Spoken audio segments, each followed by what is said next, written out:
Hey, what's up, everybody? It's Brian from USA.Patriot.Cards, and today I'm going to do a little show review from the Dallas Card Show yesterday. This was the smaller of the two shows that Dallas has to offer.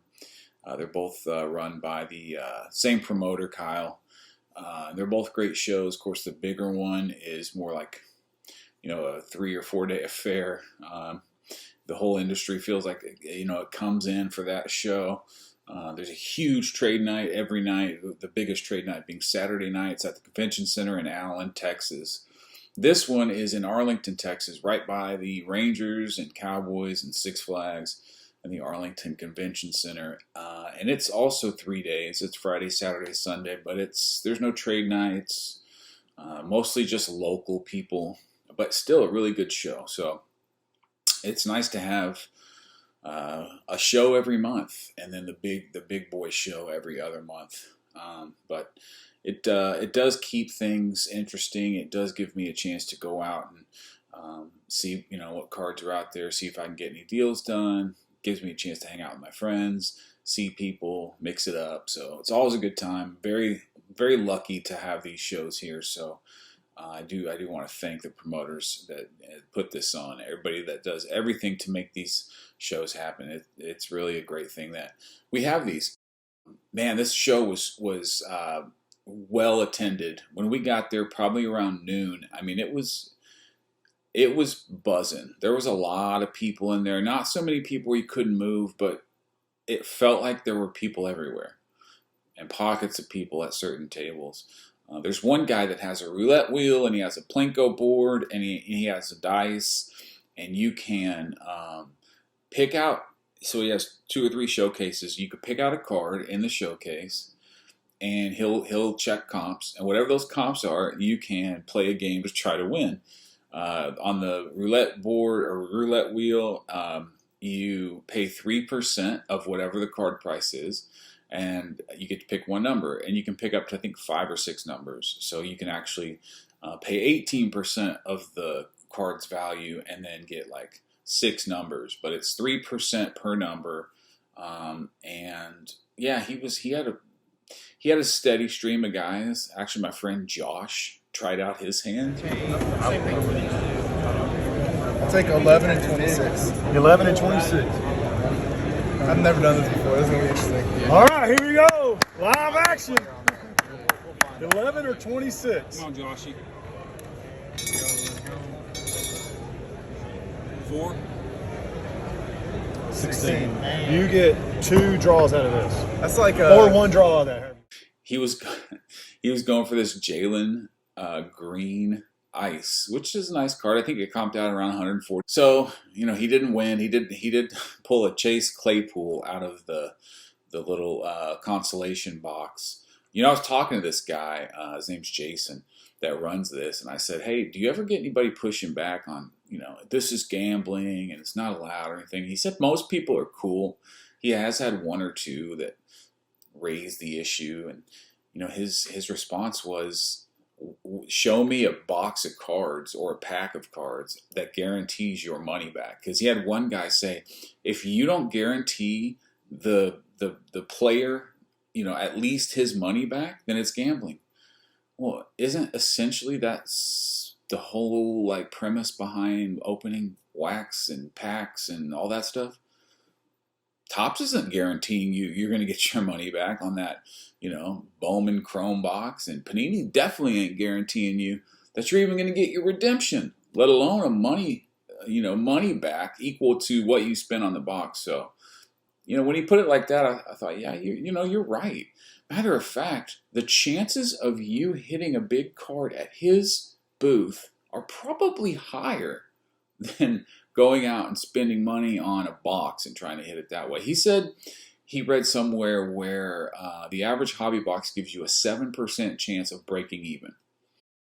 But tell you what, this guy's table, 2 things. He had a bunch of PSA 10s of just about everything, and he was fair with comps. He would sell you a card too if you just wanted to buy a card.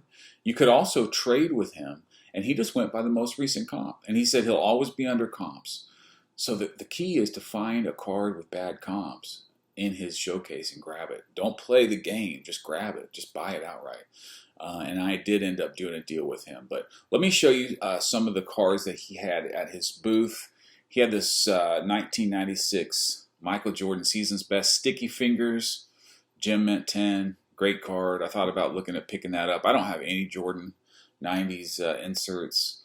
I don't know enough about that whole market. This is a cool one. I've heard of the Sticky Fingers.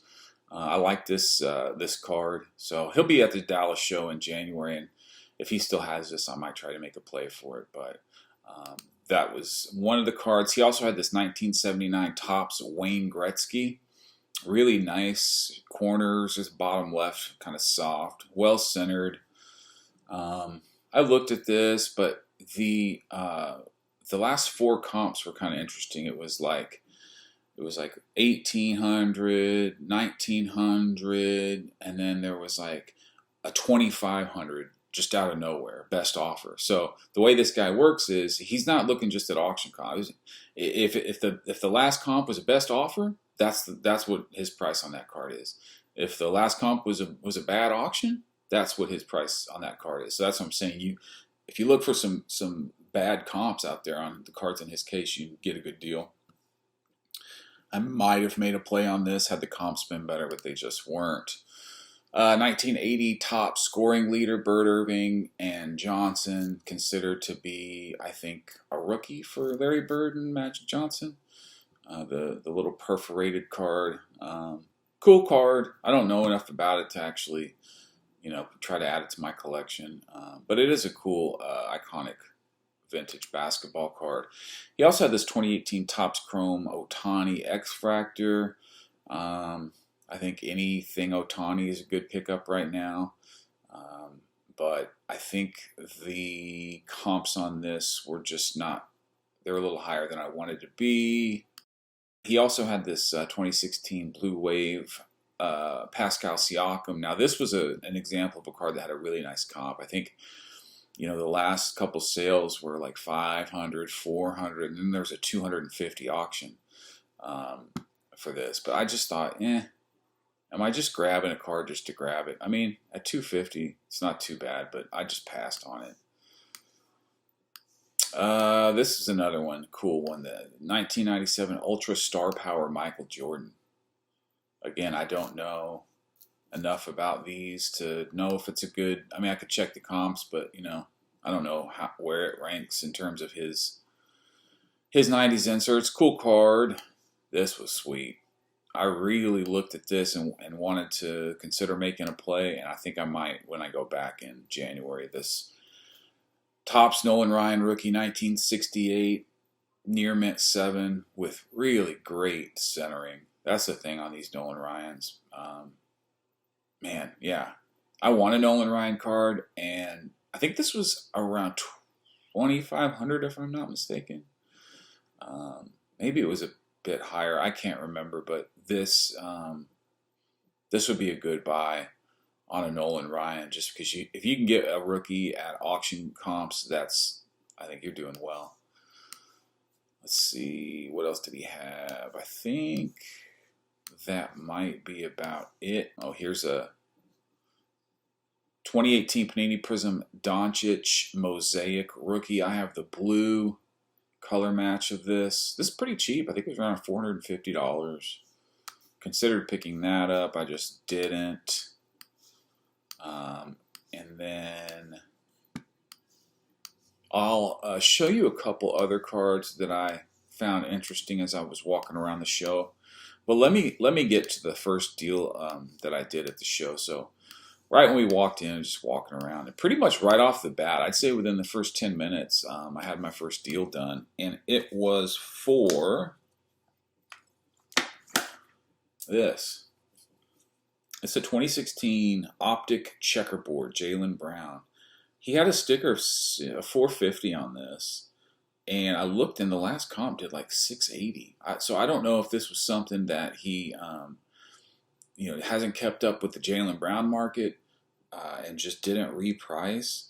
But I took a chance. So here's a lesson for some potential situations where you see a card and the price is significantly lower than the last comp.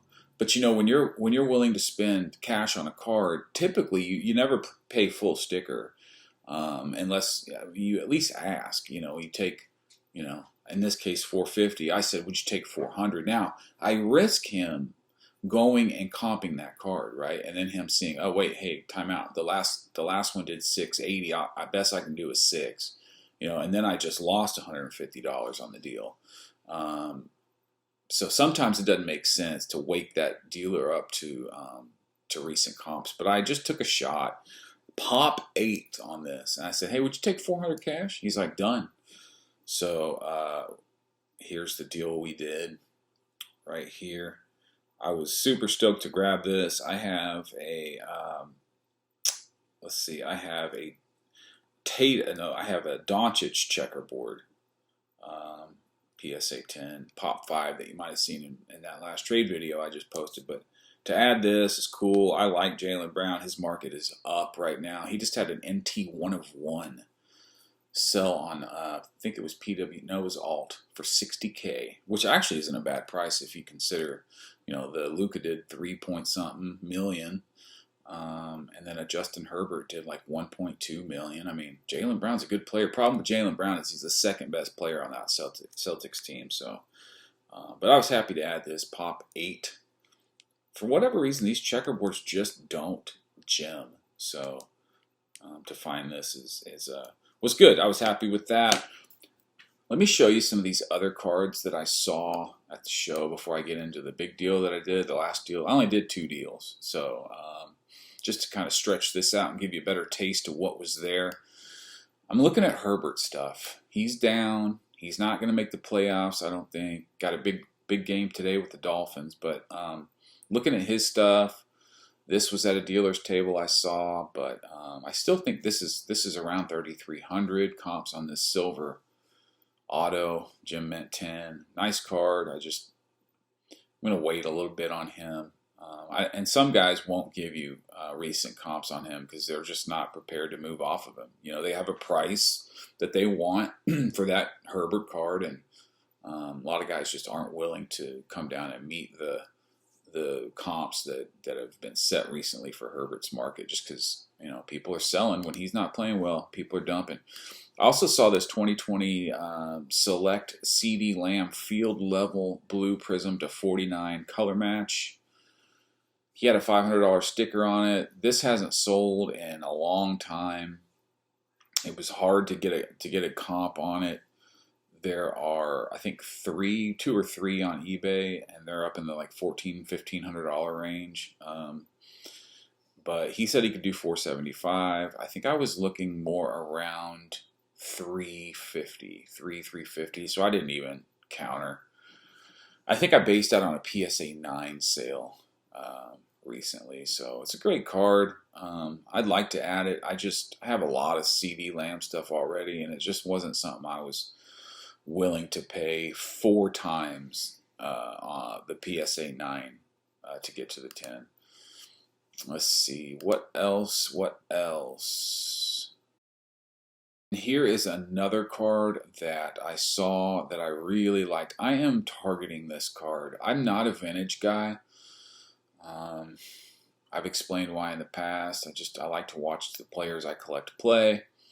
But there are certain vintage cards that I would love to own one day. This Floating Heads 1963 Topps Rookie Stars, Pete Rose, his rookie card. I'd love to own this.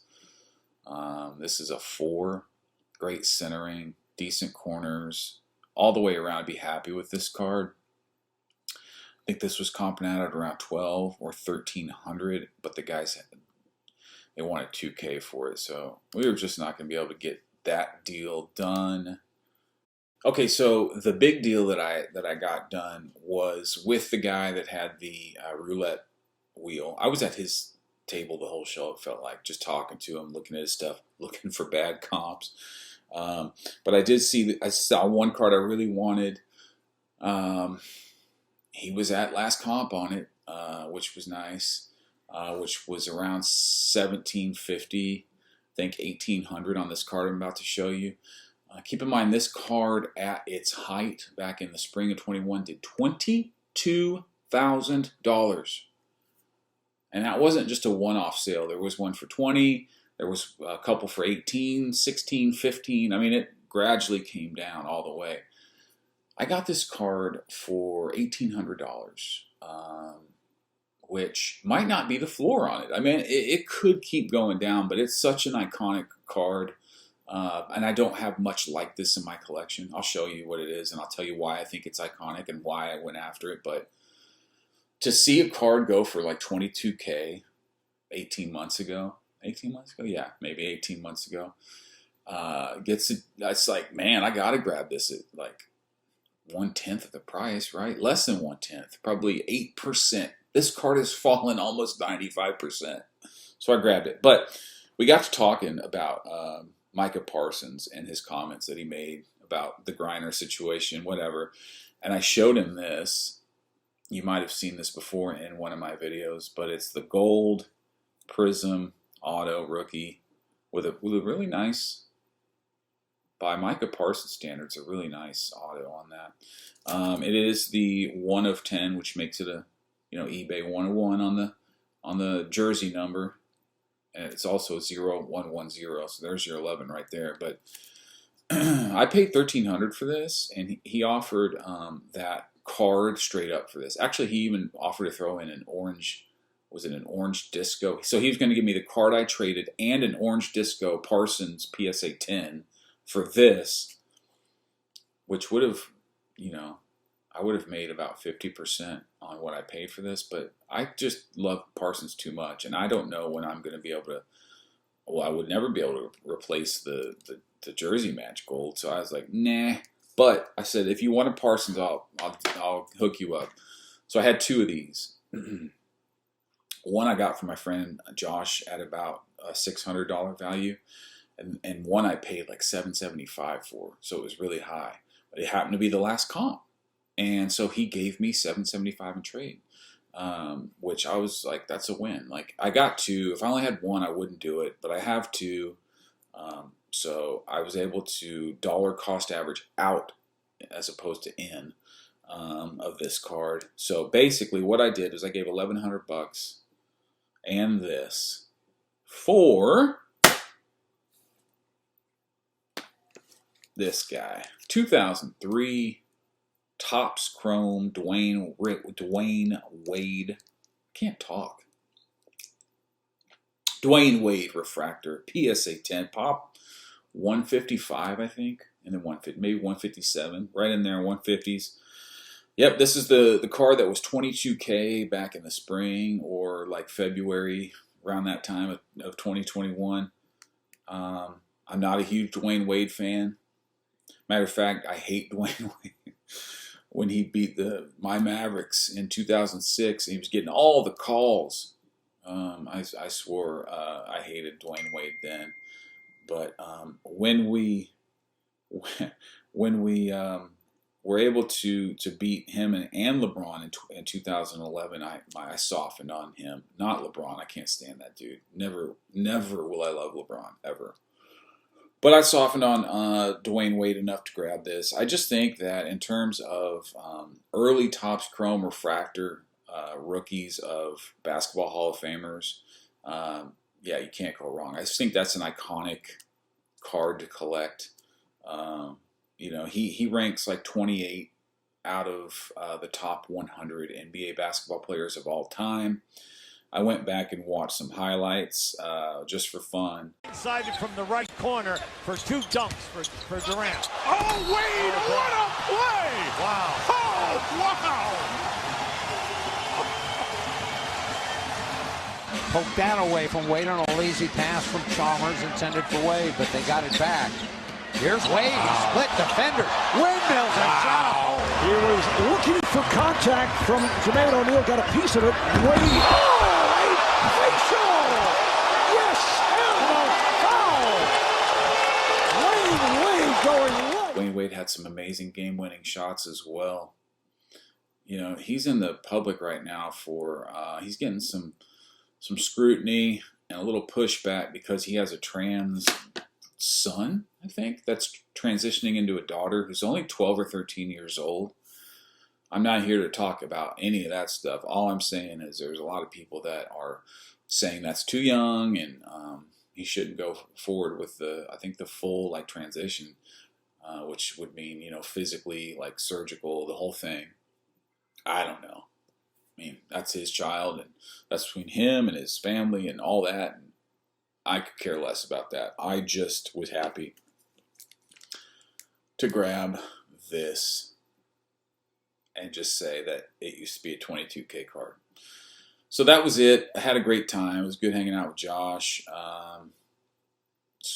Appreciate you helping me change my windshield wiper blades. And actually, Josh gave me my Christmas. We exchanged Christmas gifts. And I'll do another video soon, closer to Christmas, and show you what he got me. It's epic. Epic. But anyway, that's about it, guys. I appreciate you watching. We did drop a longer video this morning talking about the last week in the hobby and some of the NFL games on today's slate. We're going to continue to do that, and I might move that to a new channel that me and some friends are opening up called Decentralized Cards. I'm still going to produce content for this channel, but when I get that channel up and running, I'll point it out to you guys, and maybe you guys can go check those videos out there. Until next time, thanks for watching. We'll see you then. Bye.